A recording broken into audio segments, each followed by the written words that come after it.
Thirsty. The woman said to him, Sir, give me this water, so I may not be thirsty.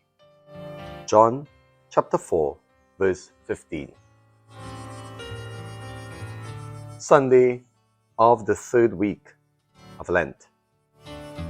In the 1995 film, The American President, there is a poignant conversation between two main characters, Andrew Shepard, the President of the United States, and his advisor, Louis Rothschild. Louis is attempting to inspire the President to do something that he himself thinks is important. As his trusted advisor, Louis says to the President, people want leadership.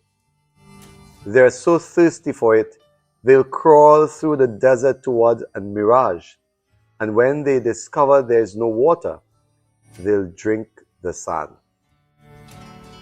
President Shepard responds, people don't drink the sand because they're thirsty. They drink the sand because they don't know the difference. We are all searching. I am searching. You are searching. You would not be reading this book if you were not searching for something. We are all thirsty. We are so thirsty, in fact, that we will struggle through the desert toward a mirage, and when we discover there is no water there, we will indeed drink the sand. Far too many of us crawl through life seeking the mirages, believing whatever promises to quench our thirst.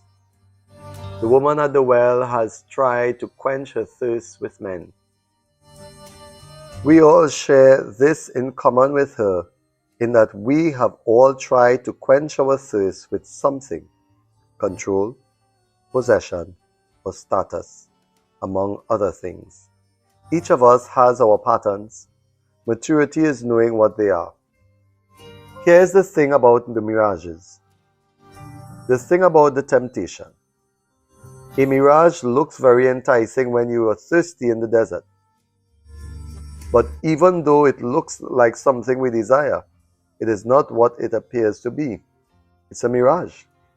The mirage cannot give us the very thing it promises, because the mirage in itself is nothing. Temptation is the same. Temptation will never follow through on its promise. Temptation promises that it will quench our thirst. Temptation promises us that it will make us happy. But as the mirage cannot deliver on its promise, temptation cannot deliver on its promise either. That is the nature of temptation.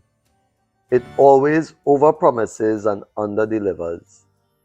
What is more sobering is the fact that we know this and we still pursue it. We know that the mirage is a mirage. We know that there is only sand. But when you're that thirsty in the desert, you see a mirage and you drink the sand. Again today, trust the process and trust the person. With Jesus, look at your history of sin and your most predominant sins.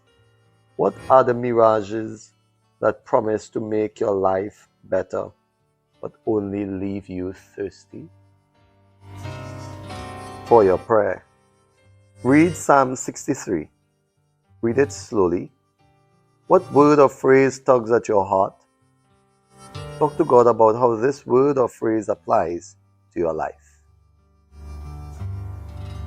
What words stood out to you as you prayed? What did you find stirring in your heart?